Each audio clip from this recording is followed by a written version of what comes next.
Hakikat IPA sebagai proses, produk, sikap, dan teknologi. Namun sebelum saya menjelaskan materi tersebut, izinkan saya memperkenalkan diri. Perkenalkan, nama saya Sultan Mulyagoni dengan NIM 23010500507, nomor presensi 21 dari Rombolka, Pendidikan Guru Sekolah Dasar Universitas Negeri Semarang. IPA sebagai proses. IPA sebagai proses merujuk pada metode ilmiah yang digunakan untuk meneliti dan memahami fenomena alam.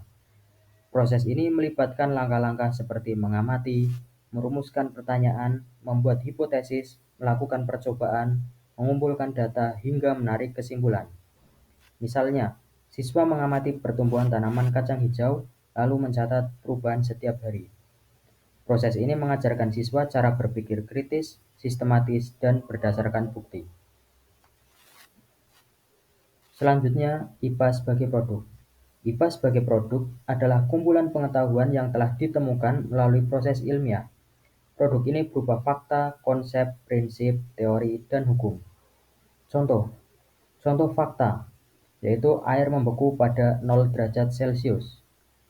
Kemudian contoh konsep, yaitu konsep daur air. Kemudian contoh prinsip, yaitu prinsip cahaya merambat lurus.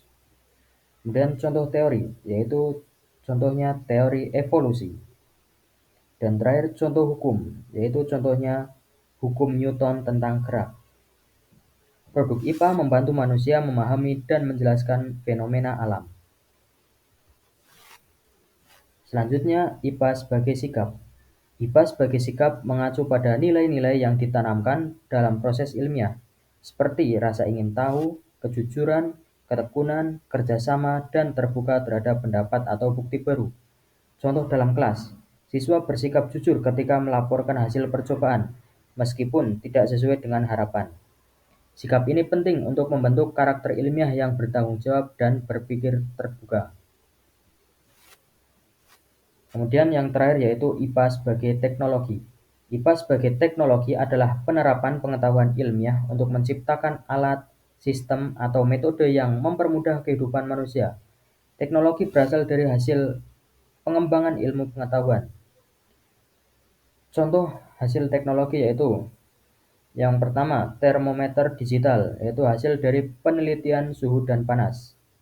Kemudian yang kedua, panel surya, yaitu pemanfaatan energi matahari.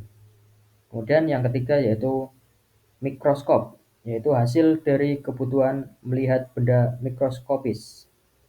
Teknologi adalah bukti nyata bahwa IPA berguna dalam kehidupan sehari-hari. Jadi dari penjelasan tadi kita bisa menyimpulkan bahwa IPA tidak hanya tentang menghafal pengetahuan, tetapi juga melatih cara berpikir ilmiah melalui proses. IPA menghasilkan produk berupa konsep, teori, dan hukum yang bermanfaat untuk memahami alam. Selain itu, IPA menumbuhkan sikap positif seperti rasa ingin tahu, jujur, dan kerjasama. Dan yang tak kalah penting, IPA juga melahirkan teknologi yang mempermudah kehidupan manusia. Jadi dengan memahami hakikat IPA sebagai proses, produk, sikap, dan teknologi, kita bisa belajar menjadi ilmuwan kecil yang berpikir kritis dan peduli terhadap lingkungan. Baik, cukup sekian dari saya. Penjelasan tadi semoga bermanfaat untuk kita semua. Mohon maaf apabila ada salah. Sekian dari saya ucapkan terima kasih. Wassalamualaikum warahmatullahi wabarakatuh.